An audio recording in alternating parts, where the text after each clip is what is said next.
सत साहिब सतगुरुदेव की जय।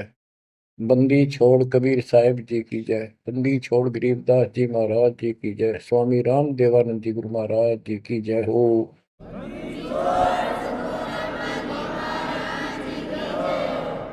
सर्व संतों की जय, सर्व भक्तों की जय, धर्मी पुरुषों की जय। श्री काशी धाम की जय, श्री सुडानी धाम की जय, श्री क्रोथा धाम की जय, श्री बरवाड़ा धाम की जय। सत साहिब परम पिता परमात्मा कबीर जी की असीम मृदा से बच्चों, आज आपको अपने घर का पता चला। ये अरहट वाले कुएं में, ये अरहट का कुआ लोई या गलबंदा है सब कोई, कीड़ी कुंज पर अवतारा, हर हट डोरी बंधे कई बारा। इस हर हट जैसे कुएं में बहुत बार चक्कर काट चुके हो। अब इस झंझट से छूटने का समय आ गया। आप किसी से पूछ लो, कोई भी मरना नहीं चाहता, पर सबको पता यहां रह भी कोई नहीं गा। यह समस्या क्यों है? ये इसलिए है कि अब मृत्यु अच्छी चीज नहीं, सबसे घटिया ये है। फिर उम्र दोस्त था, जब तक जवान रहता है रोजी रोटी के चक्कर में उलझा रहा है, बस की बात नहीं।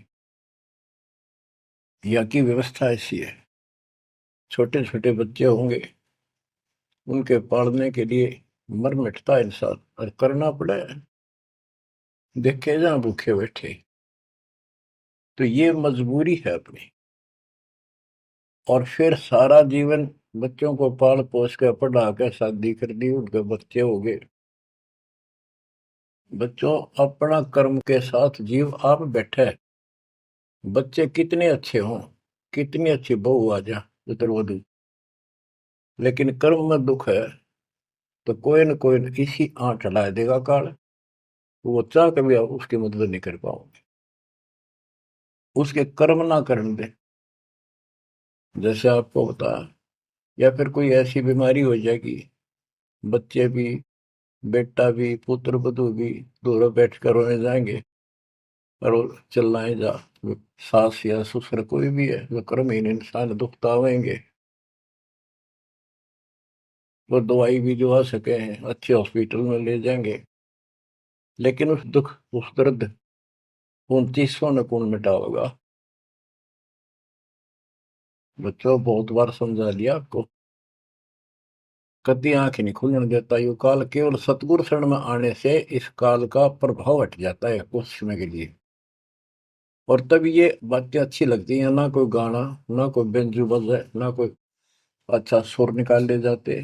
केवल ये परमात्मा की अमर कथा सुनाई जाती है, उस दाता की बोली, उस कबीर परमात्मा की महिमा सुनाई जाती है। और धीरे धीरे जब पाप कम होते चले जाते हैं, यह इतनी अच्छी लगती है। वो गाने सुना करते भगवती एक अन्य के लिए लगते हैं इनके सामने। तो पाप कर्म जितने कटते चले जाएंगे, इतने ही ये आत्मा का आहार इसे अच्छा लगने लग जाएगा। ये बहुत सी घटनाएं सारे घट रही हैं, पर एक आधा सुनाने से सभी समझ में आ जाती है। एक व्यक्ति को अधर्म मार गया, पैरालिसिस होगा, और उसके 4 एकड़ जमीन थी, उन्हें 16 एकड़ बढ़ा दी। सारी जिंदगी मेहनत करी खूब कंजूसी के साथ। भगवान को जाने कौन था, कोई सुनता ही नहीं भगवान के बारे में। तो उसको 4 लड़के हो गए, चारों की शादी कर दी, चारों अलग अलग हो गए। उसको पैरालिसिस हो गया। अब उसको कोई नहीं उठा उन चारों में था, और बच्चे उसके पास से निकल जा। गांव के व्यक्तियों को पता चला, वो आए, उन बच्चों को समझाया, भाई बाप है, इसने कितना कुछ किया तुम्हारे लिए, कुछ तो शर्म करो। तो एक ने शर्म के मारे कुछ 10-5 दिन की सेवा फिर छोड़ दी। फिर उनके रिश्तेदार बुलाए, पंचायत हुई। रिश्तेदारों ने ये कर दिया, भाई इसके 16 किले ने 5 हिस्सा में बांट दो। तो 3 एकड़ जमीन तो इसका हुआ है, इसको दो, 3 किले इसके छोड़ दो, और जो इसकी सेवा करेगा वो लो। तो छोटे वाले की पत्नी बोली जी हम ले लेंगे, हम संभालेंगे। वो लालच में वो बला ले ली, बला हो जाती है ये कर्महीन इंसान। और 1 महीने बाद से फिर छोड़ दी।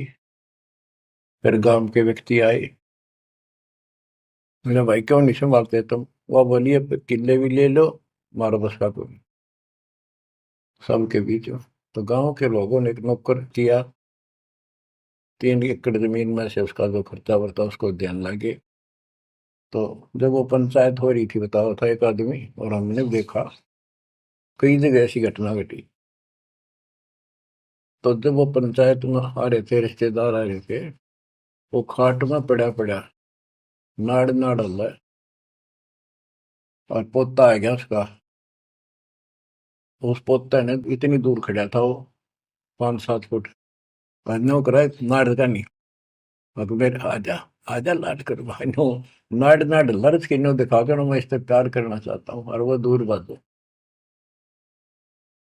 तो वहां बैठे उपस्थित व्यक्ति बोले, इन बेटा ने तक कर दी इतनी छोटी मालस, इन पोते ही कसर रह रही है, ये करेंगे। तो यहाँ अध्यात्म ज्ञान आता है। जो काम करण का था कर्महीन ने वो तो करया कोई नहीं, जिसका दुख भी टला हो, बेटा बेटी पुत्र वो दूर सब न अच्छा लगा हो। तो बच्चों यू काम करण का है, यह सबके साथ बढ़ जाएगी जाए भगवान की शरण में नहीं रहता। 3 बातों को देखकर दास को और अधिक दृढ़ता लगी और भगवान के प्रति तड़पने लग गया। ये सचमुच तो पहले देखा है सब बता, और भी सामान्य बातें देखी ना, बीमार हो तो भी माता पिता बैठे बैठे देखे जा, और वस्तु के लिए पुकारे जा, कोई सुनने तैयार नहीं था। कबीर साहब कहते बूढ़ा होकर पड़े खाट में, सुने बचन खारे, कड़वी बात सुना करेगा। और कुत्ते था उनका भी सुख को नहीं, ये छाती फूकड़ आ रही। पुत्र वधु कह के गई बूढ़ा बुढ़िया ने के ध्यान रखियो को कुत्ता बिल्ली ना बढ़ जाए अंदर। अब वो ध्यान रखे तुम्हें दिखे कुछ ना दिखे, और दोस्त आंख लागी, कुत्ता बढ़कर उसकी लस्सी दूसी गिरा गया। वो पानी लेकर आई तो उन्होंने कहा तारा इतना भी सुख कौन, तो कुत्ते ने रोक दो, छाती फूक दी तुमने मेरी। तो परमात्मा कहे जे फिर ये एक वचन सुनोगे तुम, ये कथा सुनने को मिलेगी अमर कथा तुम्हारे को। जो काम करने का वो कर लो, भक्ति करो, और फिर देख घर में भी सुख, शरीर में भी सुख, और सारे बच्चे भी भक्ति मार्ग पर लग जाएंगे। बच्चे सत्संग में जाएंगे, उनके मन दया पैदा होगी, भगवान का डर होगा, उनको अपने कर्तव्य का ज्ञान होगा कि माता पिता की भी सेवा करनी चाहिए, इन में पाला पोसा है, दया बनती है अंदर इस ज्ञान से। तो बच्चों इस भक्ति इस सत्संग के बिना इंसान ऐसे जड़े डोका मर जाता है। और जब तक ये ज्ञान नहीं होता वो काम हमने सबसे उत्तम, और बस इतना ही ठीक है, वो अच्छा लग रहा था। तो यहाँ कबीर साहब कहते सतगुरु के उपदेश का सुनिया एक विचार, जय सतगुरु मिलते नहीं फिर जाते यम द्वार। वो दुख और आगे देखो, मृत्यु के बाद यम के दूत घसीट के ले जाएंगे धर्मराय के उस न्यायाधीश के दरबार में, फिर उनका फैसला होगा इसको नरक में डालो, इतने वर्ष, इतने दिन, इतनी घड़ी कैलकुलेटेड होते होंगे। यम के दूत उनको लेकर चलते हैं तोड़ के तोड़ने क्यों, 1 लाख का हिसाब हो डेली, दे लट्ठा दे लट्ठा। वो नरक से वापस भाजे, उनका लठ मारे भाले ठोकर में, जबरदस्ती लात मार के ठोकर मार के नरक में गिरे। कहते नरक द्वार में दूत सफर करते खेचा तान, उन तक कबू ना छूटता करता चारों खाली। नरक भोग का फिर चार खानी में भरमता, कुत्ते गधे शोर बनता, और कभी ना लगता पार, सो फेरा सब मिट गया मेरे सतगुरु के उपकार। बच्चों समझ लो इन बातों को, और देखो मालिक की दया। ये बातें कदे हमने दादे परदादा कभी ना सुनी, माता पिता से नहीं सुनी। उसकी दया विधाता की। और आज ये अच्छी लगे और बात एक भी अच्छी नहीं लगती। वो तो बेतुकी बातें हैं। थोड़ी देर बातें करनी पड़ती है इधर उधर की, 2 मिनट बाद में सोचा ही जा तो जा अपना परमात्मा ने याद करे। तो यह लगन अलग से लगेगी, इस सत्संग से लगेगी। और भक्ति सुमन दान करोगे या सेवा, ये सारे मिलकर आपको निर्मल करेंगे। आपको हर तरह से शक्ति आत्मा को मिलेगी। भोजन खाते हैं तो उसमें सभी प्रोटीन सब प्रकार के खाने होते हैं, तभी स्वस्थ शरीर रहता है। इस प्रकार हमने सेवा भी जिसी बने, सुमन भी, दान भी, ये करना पड़ेगा। और मर्यादा का निर्वाह, परहेज भी रखने पड़ेंगे, तभी आत्मा स्वस्थ होगी, मोक्ष प्राप्ति योग्य होगी। बच्चों, धन है आपके माता पिता जिनसे जन्म हुआ। आपकी किस्मत को अगर व्याख्यान करने लगो, आपकी किस्मत का वर्णन करो, कोई शब्द नहीं दास के पास। इतनी अच्छी किस्मत लेकर जन्मे हो तुम। आपका मनुष्य जीवन इस समय, मनुष्य जीवन के बाद फिर आपको शरण मिल गई। गजब अजब बात तो यह है कि आपको शरण मिल गई। आप देखो, नाम लेने तो पहले आप किस स्थिति में थे, क्या करा करते, सारा दिन कोहरे डले डोला करते। और मजदूर, काल के मजदूर थे, बस पेट के मजदूर, माचे माचे अंडा थे। कोई भी अच्छा काम चाह कर भी नहीं कर पावा थे। आत्मा भी अच्छी थी, तो आपके नर्म भी थे, दया थी, भाव था, सारा था, भगवान की चाह भी थी। पर ऊपरली सी थी, काम चलाऊ सा था। और नाम लेने से पहले जब आपने स्टार्ट किया इस मार्ग को, देख मन कितनी बगावत करे था। ये कैसे हो सकता है, ऐसे कैसे हो सकता है, हमने तो ये पूजा की, हमने ये देखा, ये सुना। तो काल ने परमात्मा से पहले कहा था कि तुम्हारा जो हंस जाओगा ज्ञान बताने के लिए, उससे पहले कहते देवी देव धाम तो दुआओ, तीर्थ व्रत और ये झूठे जब तब मन लाओ। इस तरह की सारी शास्त्र में साधना से इनको इतना मूर्ख बना दूंगा कि कोई भी उसके ज्ञान को सुनेगा नहीं। जाओ योग जीत संसारा, जीव न माने कहा तुम्हारा, जीव तुम्हारा कहा न माने, हमारी ओर हो बात बखाने।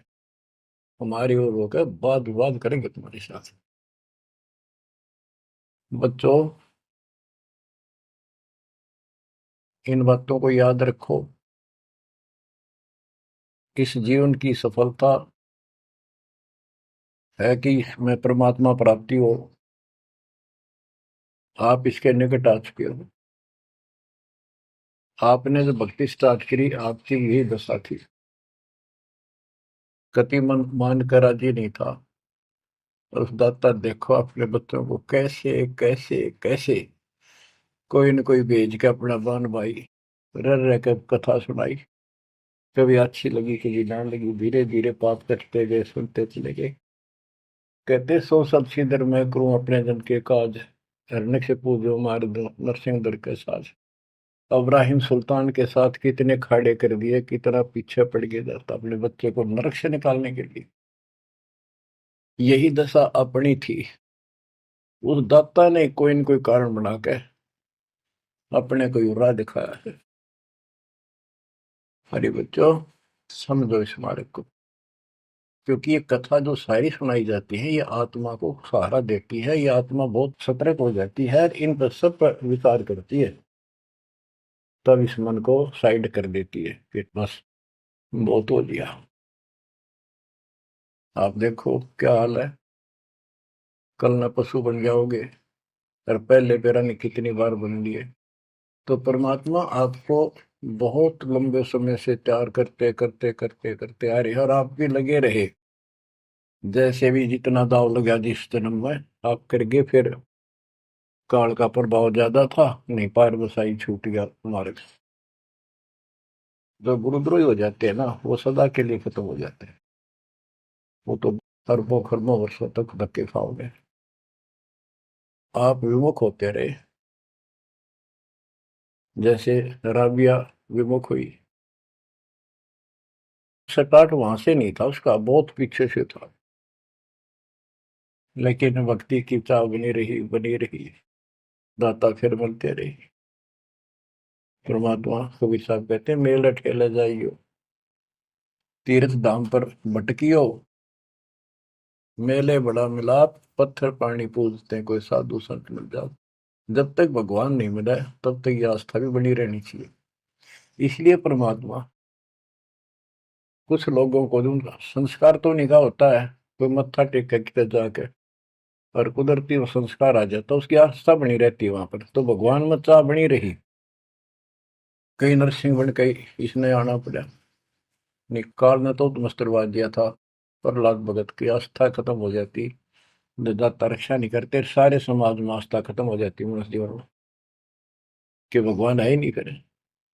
अरीसा दिखा दिया भगवान, आज तक याद है भगवान है, इसलिए हमारी चाह बनी रही परमात्मा के प्रति। तो बच्चों, परमात्मा की असीम रजा आपके ऊपर। परमात्मा 600 साल पहले हमें राह दिखाने लगे थे, और उसी समय से आज तक बीच में अपने संत गरीबदास जी को बीच में मिले, इस भक्ति को फिर से जीवित कर गए, इस अध्यात्म ज्ञान को फिर से कभी खम्भ रोप गए, इनके माध्यम ये यथार्थ ज्ञान देख। और 300 साल से अमर ग्रंथ ज्ञान पढ़ा करते थे गरीबदासी, गरीबदास के 12वें पंथ वाले।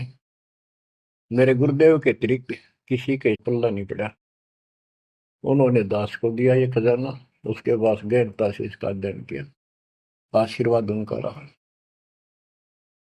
आज ये खजाना खोल दिया, गुरुदेव का आशीर्वाद, कबीर साहब का वचन, 5505 कलयुग बीत चुका, तो ये खेल तो होना ही था। और क्या गंगा आएगी, मोक्ष करने वाली असली गंगा ये है सत्संग। इसमें जो स्नान करेंगे, सत्संग सुनेंगे, मोक्ष तो इन आत्माओं का होगा। अब्राहिम सुल्तान को कैसे निकाला, उसके कोरडे तक खाए मालिक ने अपने बच्चे के, बता के लागत था, क्या नाता था उससे। अब यहां विचार कर लो, उसका हमारे से क्या नाता है, कितना गहन नाता है। वो हमारा पिता है, वही हमारी माँ है। उस परमात्मा में हमारे प्रति माँ और पिता दोनों का मोह है, कितना जबरदस्त हो सकता है वो देखो। तुम अपनी गलती से फंस गए, पर वो बैठा उस पर भी नहीं जाता खाली, कि कुछ तो निकालो काल के जाल से। आप आंख खोलो, इस मार्ग को दृढ़ता से ग्रहण करो, बच्चों वाली बातें छोड़ दो, सारा संसार एक तरफ हो जाए, आपने एक तरफ होना पड़ेगा। जैसे मीराबाई को कहा उसकी माँ ने, सत्संग में जाना मेरा छोड़ दे, आए मारी लोग कर तकरार, सत्संग में जाना मेरा छोड़ दे, सत्संग में जाना मेरा ना छूटे री, सत्संग में जाना मेरा ना छूटे री, तारी चाहे जड़ कमरो संसार, सत्संग में जाना मेरा ना छूटे। इस दशा में, इस स्थिति में आपको आना पड़ेगा। ये संसार साथ नहीं जाएगा, ये संसारिक व्यवहार आपका कति काम नहीं आऊगा। ठीक है, बेशर्म होना भी नहीं, जितना हम समाज में सहयोग कर सकते उस तरफ में रहना पड़ेगा। प्यार दें सबको, नमस्कार करें, बड़े छोटे की कदर करें, अच्छा व्यवहार करें, हेल्प करें, लेकिन जहां अपने भक्ति में बाधा हो उस पर नमस्कार करें, हाथ जोड़ लें दूर से। बच्चों, गरीबदास जी बताया है, गोरख से ज्ञानी गणे और सुखदेव दती जिहान, सीता सी गो भारिया संत दूर स्थान। पुण्यात्मो, आपको अध्यात्म सिलेबस, ये अध्यात्म का पाठ्यक्रम पढ़ाया जा रहा है, दास टीचर है, और इसको बार बार रटवाऊंगा, बार बार समझाऊंगा, क्योंकि टीचर सारा साल उस सिलेबस को रह रह कर रिपीट करवाया करे, तब बच्चों के आत्मा में, उसके मन में, बुद्धि में वो सेट होता है। तो बच्चों, आपको ये सिलेबस दास बार बार रिपीट कराएगा, और ध्यान से उत्सुकता से सुनते रहना। परमात्मा के ज्ञान को, सत्संग को सुनो जब कति एकाग्र चित्त से सुनो। गरीब गोरख से ज्ञानी घने, सुख देव जति जिहान, सीता सी बहु भारिया संत दूर स्थान। अब आपको अमर ग्रंथ की अमर वाणी का कुछ अंश सुनाऊंगा। जैसे दास की बुद्धि काम करेगी, इसको सरल भी बनाऊंगा।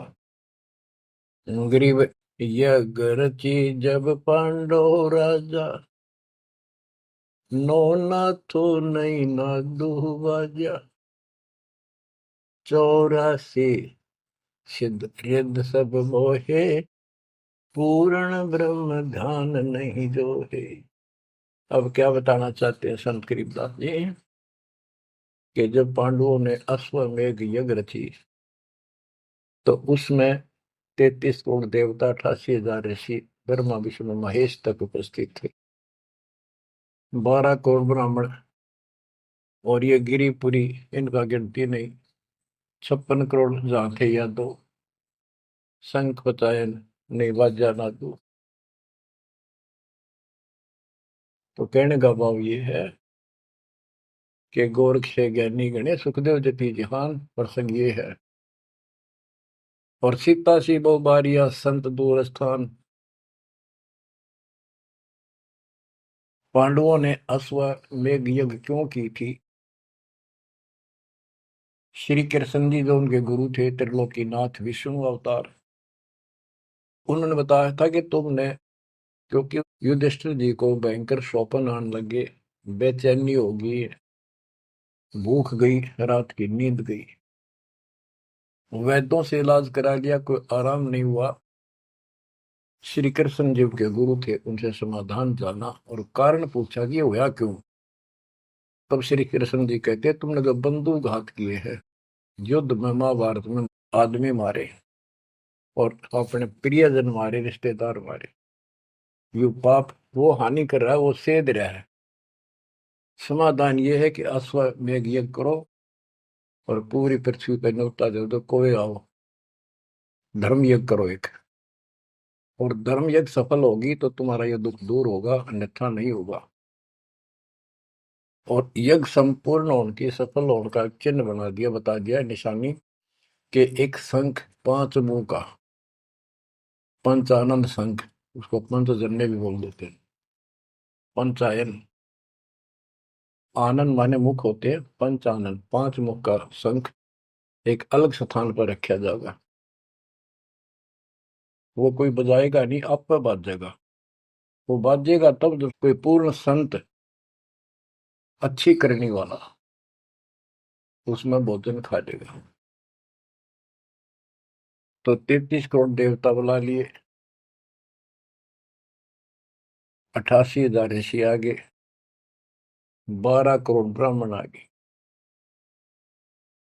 तो किसी से भी शंख नहीं बजा। न्योता देने के लिए चारों पांडवों की चारों दिशा में ड्यूटी लाई थी, युधिष्ठिर ने छोड़ दिया कि भी न्योता दे का निमंत्रण दो। भीम का निमंत्रण देने की जो दिशा थी, ड्यूटी थी जिस साइड में, उसमें सुदर्शन नाम के एक सुपच, जिसे आजकल शेड्यूल कास्ट कहते हैं, उसमें सुपच कहते थे, और वाल्मीकि जाति में थे वो। भीम वहां गया। भीम ने उनको निमंत्रण दिया कि भगत जी हमारे वहां आइयो, और मैं युधिष्ठिर राजा का भाई भीम हूं, और ऐसे ऐसे हमने एक अश्वमेध यज्ञ रची है, आप आमंत्रित हैं। तब सुदर्शन जी ने कहा, सुपथ ने, कि भीम तुमने तो इतना पाप कर रखा, कसाई भी फीका पड़ गया। तुमने ऐसा जुल्म कर दिया, वो बहन आज तक रो रही है जो विधवा होगी सैनिकों की, उनके बच्चे टक्कर मार रहे हैं, माँ से पूछ रहे हैं पिताजी कब आएंगे छुट्टी। उनकी माँ एकांत में ज्यादा रो रही है, तुम बैठ के ठाठ कर रहे हो और तुम मौज कर रहे हो, तुम तो नरक में डाले जाओगे। मुझे बुलाना है, जो अश्वमेध तुम करने जा रहे हो, ऐसी अश्वमेध 100 का फल मुझे संकल्प करो, 100, तब मैं तुम्हारे जाके रोटी खाऊं, ना कौन पड़े से नरक में। अब अहंकार था भीम को कि हमारी यज्ञ तो सफल होनी है, क्योंकि श्री कृष्ण जी रहे साथ। तो उस भगत को कहा कि तेने आना होता जी, फालतू ना बोले, कि तेरे बिना वह काम अड़ा है, हमारे कोई आंट नहीं लगती। तो सुदर्शन जी चुप हो गए, साकेत और सवान को उल्ट जवाब ना दे। जब उनका कति संपूर्ण नहीं हुआ, वो काम नहीं बना, 33 करोड़ यादव सारे आ लिए, सबने भोजन खा लिया। शंख नहीं बजा, जब एक दूसरे के मुंह को देखा, वो उपस्थित ऋषि संत देवता ये बतला रहे हैं कि इनके पाप घने कर लिए इनने। हाँ, शंख बजेगा कहाँ से, अपने ऊपर ना लेते। अब जैसे ये माया के अंग का प्रसंग है, वाणी वो चल रही है कि इस देवी ने, इस माया ने काल के दबाव में यहाँ सबको भ्रमित कर रखा है, सत साधना करने नहीं देती, शास्त्र साधना में डरे डुबावे। कर तो काट रहा है, लेकिन यह उसके दबाव में आ गई, या क्या करे, फंस गई, इसके साथ आकर निकम्मे गए। तो बच्चों, तब युधिष्ठिर बोला, महाराज हमारे पाप गणे हैं भगवान, ये तो कभी नहीं बच जाए। तो मन पता है क्या हाल हो रहा है, वो मेरे स्वप्न में भी दिखाई देते, वो बच्चे रोते हुए, उनकी विधवा रोती हुई टक्कर मार रही है। कृष्ण जी बोला, भाई इस शंख न बजाने वाला आया को नहीं। भीम को बुलाया कि बताओ इस साइड में किसकी ड्यूटी थी निमंत्रण देने की, कि भीम की थी। भीम से पूछा कि तुम ऐसे ऐसे, एक सुदर्शन नाम का संत है, उसको न्योता नहीं दिया। वो बोला, जी निमंत्रण दिया था, पर वो तो कुबोल आदमी है, ये बातें बोली है कि तुम पापी हो और अपराधी हो, वो तो गलत बोला। कृष्ण जी बोले, आपने क्या कहा। भीम बोला, मैंने कह दिया तो नाना होता जी, आपने ना तो मत आइए। श्री कृष्ण जी बोले, सारा काम खराब कर दिया, साधु संतों से ऐसे नहीं बोलना चाहिए, वो जो कहते हैं उसमें कोई दम होगा बात में। तुम तो सारा काम बिगाड़ दिया, अब बता क्या करेगा। इतना पैसा लग गया, बात वही की वही, थोड़े मुंह हो गया भीम का, कहते माँ चिरा था, तक के दिफा था। श्री कृष्ण जी बोले, बैठ साले, रथ तैयार करो। उस दौरान जब यह घटना घटी, उसमें परमात्मा करुणा में नाम से प्रकट थे कबीर साहब, और सुदर्शन उस करुणा में परमात्मा के बच्चे थे, शिष्य थे। सुदर्शन जी ने अपने गुरुदेव को जाके बताया कि महाराज ऐसे ऐसे वो भीम आया था, और मैंने उसको बोल दिया भाई ऐसे ऐसे कर। परमात्मा बोले, बा वो यज्ञ तो उनकी पूरी हो को ना, उन तो वो सारे माया के पुजारी बैठे हैं, वह फिर आएंगे, तू खिसक जाए यहाँ पे। सुदर्शन जी तो निकाल दिए, परमात्मा सुदर्शन रूप बनाकर बैठ गए। पांचों पांडव छठे कृष्ण जी गए, 1 योजन 12 किलोमीटर दूर रथ से उतर लिए और पैदल चल पड़े। जाके श्री कृष्ण जी ने दंडवत प्रणाम किया तो पांडु तापा मरे पड़े थे, पांचवा ने उन्होंने किया। तब सुदर्शन जी बोले, एक सुदर्शन जी कहूंगा मैं, क्योंकि ये फिल्म है, फिल्म में जो रोल जो करता है वही बोला जाता है। सुदर्शन जी ने कहा, आओ त्रिलोकीनाथ, कैसे आना हो गया।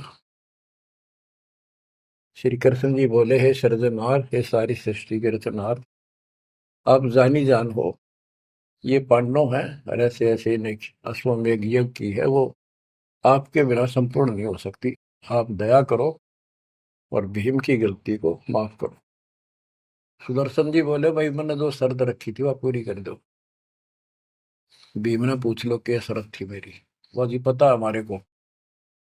तो श्री कृष्ण जी ने कहा कि संत मरण को ऊंचा लियो, तज माया अभिमान, जो जो कदम आगे रखे, सो सो यज्ञ समान। ये देख लो, किसी में इतना भी अहंकार नहीं है। आज ये कति टूटे पड़े हैं, सारा खर्च हो लिया पैसा, बात वहीं खड़ी है। और वहां से लेकर यहाँ तक हम आए हैं, जितने हमारे कदम बढ़ते हैं वो सौ सौ यज्ञ समान, वो एक कदम एक यज्ञ के समान है। अपनी सौ रख लो, बाकी हमारी जोड़ी में डाल दो, हमारा भी कल्याण हो। यानी आदिन्य का भाव संत के सामने होना चाहिए। संत के साथ भगवान होता है, भगवान को अहंकार कति पसंद नहीं। तब साधु भूखा भाव का, धन का भूखा ना, ना किसी में माँ का भूखा। उससे पहले जब पहली बार यो भीम गया था तो निमंत्रण देने, एक तालाब में नहा के आया था और उसमें खूब गोते मर मर नहाया, पैर भी नहीं टिके थे। सुदर्शन जी बोले कि भीम, यह मेरी माला तार के दिए खुट्टी पर था। भीम चला, खुट्टी पर हुआ माला सुमरनी तारन लग गया। उस पर उतरी नहीं, टस से मस नहीं हुई, पसीने आ गए। जब सुदर्शन जी बोले, भीम उधर बड़ी डींग मारा था कि युद्ध नहीं जीतता जाता, एक का मारू था 10 मरे थे।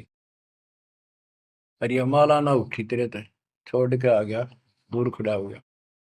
और कोई दिखाना भी जरूरी था कि कुछ है इसके पल्ले, ना तो उनके मन में फिर दूसरा देता। ऐसे हाथ किया परमात्मा ने, वाला अपने आप उठ के उनके हाथ में आ गई। धर्मदास या घना अंधेरा, बिन परचय जीव जम का चेहरा। अगर थोड़ा बहुत ना दिखाऊं अपनी शक्ति तो काल का बंधेरे मेरी तरफ आवे को नहीं। उस दिन तो बड़ी बात बोल रहा था भीम, और सुन ले, तेरे जैसे पहलवान बहुत होगा जाएंगे। जिसमें तू उस दिन स्नान करके आया था ना, वह खोपड़ी थी उस कुंभकर्ण की। खोपड़ी, ये सिर का ऊपर ऊपर का कटोरा, जिसमें तेरे पाँव भी ना टेके, ऐसे ऐसे होकर जानिए बकवादी। भक्ति बिना बात नहीं बने बच्चों। तो जब परमात्मा यानी सुदर्शन जी रथ में बैठकर उनके साथ वहां पहुंचे, द्रौपदी ने देखा कि कौन सा है संत, पता चला यू एक केला यू है होगा। तो तभी उसके मत्था ठन गया कि इससे क्या होता, ये इतने ऋषि में ऋषि बैठे तो पशु फलाना। फिर श्री कृष्ण जी ने कहा, द्रौपदी बढ़िया भोजन तैयार कर, संत खाना खाओगा तारा काम बनेगा। तो द्रौपदी ने सोचा, बढ़िया भोजन बनाऊं, कई प्रकार के पकवान बनाकर थाली में नारी नारी कटोरिया में रख कर दिए। पर सुदर्शन जी जो है वह 5 ग्रास खाते थे। वो अपने मनमुखी होते, पर पुहाल रोल उसी का करना था परमात्मा। ये कुछ भी करते रहो, भक्ति ठीक करो बस। तो उन सब में से थोड़ा थोड़ा मिला के इकट्ठा कर लिया, खिचड़ी ही बना ली, कति रला दिए कि सारे पकवान वहां मिल जाए और सबका भोग लग गया। द्रौपदी मन में सोच रही थी, मैंने 1 घंटे तक आंख पड़वाई दूं मैं, और इतने बड़ी आइटम बढ़ाए। अक्षंत खाओगा और उंगली चाटेगा, और सरा होगा किसने बनाई है सब्जी रोटी। और इसने कुछ करना आता ना, और ना शूद्र का शूद्र, ये कहाँ के शंख बजाएगा ये। अब परमात्मा ने यानी सुदर्शन जी ने 5 ग्रास खाए, 5 बार शंख बोला। वो युधिष्ठिर जी बड़े खुश हुए, कृष्ण जी से कह रहे आपने बड़ी दया करी, बड़े महापुरुष खोज के लाए, हमारा तो काम बन गया। कृष्ण जी बोले नहीं बना, ये तो शंख कंटिन्यू बजना चाहिए था, अखंड, और काफी देर तक, स्वर्ग तक, सारी पृथ्वी पे इसकी आवाज जाएगी, धीमी धीमी, मीठी मीठी, प्यारी प्यारी, तब सफल होगी। युधिष्ठिर बोले हे भगवान, अब कौन रह गया, किसको लाओगे। बोला भाई इस वाल्मीकि के बाल सब, ना ही 3 लोग, ये के वाल्मीकि दिखे तुमने, इसके एक बाल के समान भी 3 लोग नहीं है, इतनी ताकत है इसमें, इतनी भक्ति की शक्ति है। अपने घर में कमी है वह खोजते। द्रौपदी बुलाई, द्रौपदी से कहा कि बहन साची बता, तेरे कोई दोष आया इस महापुरुष के प्रति। तो उसने सारी बता दी जी, ऐसे ऐसे मेरे मन में दोष आया। द्रौपदी शुक्र मना, तेरे घर पर टूक तोड़ ली, इसने का खाना खा लिया। अपने घर सब 2 रोटी खा कर सोते हैं, कोई भूखा नहीं सोता, भगवान सब न दी है। इस तरह का अहंकार करने से काम नहीं बनते। इसके चरण धोकर पियोगी ना, जब तेरे अंतःकरण का पाप भी दूर होगा और कुछ राहत भी तब मिलेगी। अमृता क्या नहीं करता। द्रौपदी लाई बढ़िया सी थाली परात उठाकर चांदी की, और उसमें लोटा लेकर संत के चरण धोए, गाल के कटोरे में पीण लगी। कृष्ण जी बोले बहना दा मुझे भी देना, ईशे महापुरुष का चरणामृत कद कद मिल रहा है। तो आधा द्रौपदी ने पिया, आधा श्री कृष्ण जी ने। और फिर वो देखो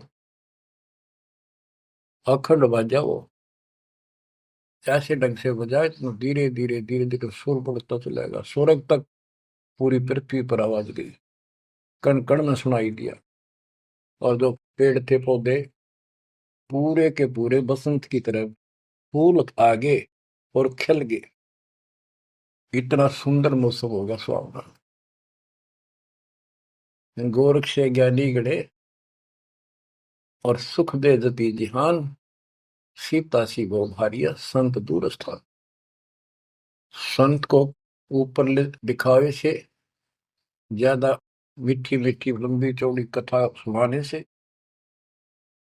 अटपट करके प्रवचन करने से पहचाना नहीं जा सकता।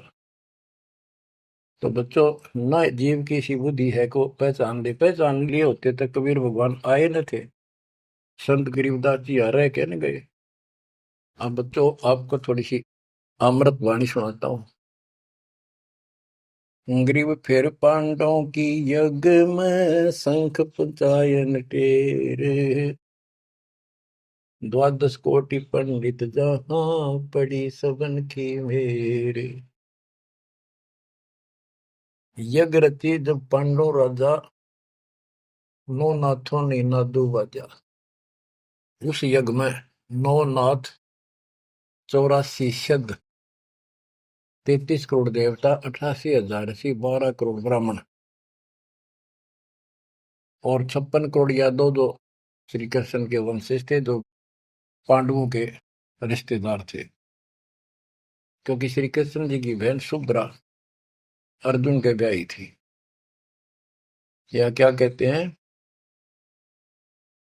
यज्ञ रची जब पांडव राजा, नौ नाथों ने नादू बाजा। 84 सिद्ध रिधि सब मोहे, पूर्ण ब्रह्म ध्यान नहीं जो है। अब माया के उनकी वाणी पर देखो छिए, इन्होंने बताया है कि 84 सिद्ध, 9 नाथ, ये रिद्धि सिद्धि में उलझा रखे थे। 84 सिद्ध रिद्धि सब मोहे, इन्होंने पूर्ण ब्रह्म ध्यान नहीं जो है, पूर्ण परमात्मा की भक्ति नहीं करी। कोटि 33 यज्ञ के माही, सुर नर मुनि जन गिनती नाही। 56 कोटि जहां थे यादो हो, जिनसे नाही बाजा नादू हो। कोटिक वक्ता वेद उचारी, ना बयम संपूर्ण सारी। सर दर्शन की गिनती नाही, अनाथ जीव जी में बो माही। ओहो, सर दर्शन ये गिरिपुरी कहती है बहुत गड़े आए हुए थे, और अनाथ जीव भी बहुत गड़े आए। शोर नर मुरजन तपा सन्यासी, दंडी वृत्त बहुत उदासी। कामधेनु कल्प वृक्ष ही लाए, तीन लोक के सुर नर आए। पांचों पांडवों कृष्ण शरीरा, जिनसे यज्ञ बही निधीरा। होय होय, पांचों पांडव और श्री कृष्ण जी वही खाना खा चुके थे, उनसे यज्ञ बही नहीं थीरा, उनसे यज्ञ नहीं हुई पूरी। एक बाल्मीक नीचे कुल साधु, जिन शंख पचायन पूरे नादु। और गनो माया के पूता, ब्रह्म जोगनी सब ही दूता। ओहो, कहते हैं एक बाल्मीक नीचे कुल साधु, जिन शंख पचायन पूरे नादु। ये और गनो माया के पूता, ये औरतें माया के भ्रमित है, माया सिद्धि प्राप्त करके लोगों को प्रदर्शन करना, ये भी माया जाल। या महिमा पागी न, इनमें खेल ले गए खिलौने से, या माया ये देवी ने उलझा रखे काल के दबाव। कहते हैं और गनो माया के पूता, ब्रह्म जोगिनी सब ही धूता। अब क्या बताते हैं, गिरि पांचों पांडव संग हैं, और छठे कृष्ण मुरार। चलिए हमारी यज्ञ में हे समर्थ सिरजनहार। अब श्री कृष्ण जी भी तो तीन लोक के मालिक हैं, पिछले संस्कारी हंस है। परमात्मा ने उनको सद्बुद्धि दी, उनकी दिव्य दृष्टि खोली कुछ समय के लिए, तो उनको भगवान दिखाई दे था।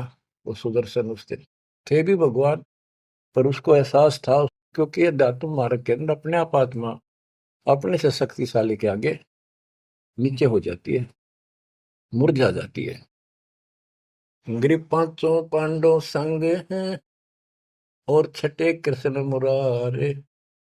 चलिए हमारी युग में समर्थ सृजनहार।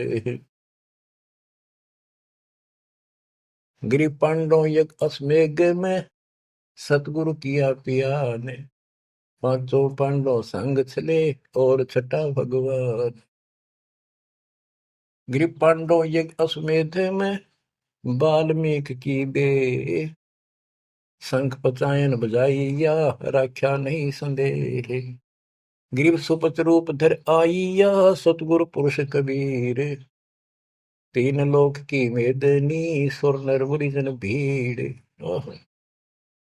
कहते हो सुपच का रूप धरकर स्वयं सतगुरु परमेश्वर कबीर जी आए, जहां पर तीन लोक की सेना बैठी थी मेदनी, या दुनिया भरी पड़ी थी। 33 करोड़ देवता, 88,000 शेरियो, 56 करोड़ यादव। 33 कोटि यज्ञ में आए, 688 सारे। 12 कोटि वेद के वक्ता, सुपच का शंख बजा रे। के 33 करोड़ देवता, 88,000 ऋषि, 9 नाथ, 84 सिद्ध, 12 कोटि वेद के वक्ता ब्राह्मण, ये सारे वहां पर बैठे थे। उन तो ये छोटा सा काम नहीं हुआ, 3 ताप के अंतर्गत पांडव दुखी हो रहे थे। तुम कौन राम का जपते जापम, ताते कटे ना तीनों ताप। तो बच्चों, परमात्मा की आपके ऊपर असीम रजा है, आपको पूर्ण परमात्मा की भक्ति मिली, पूरा सतगुरु मिला, आपको मोक्ष दे दाता सच्चाई।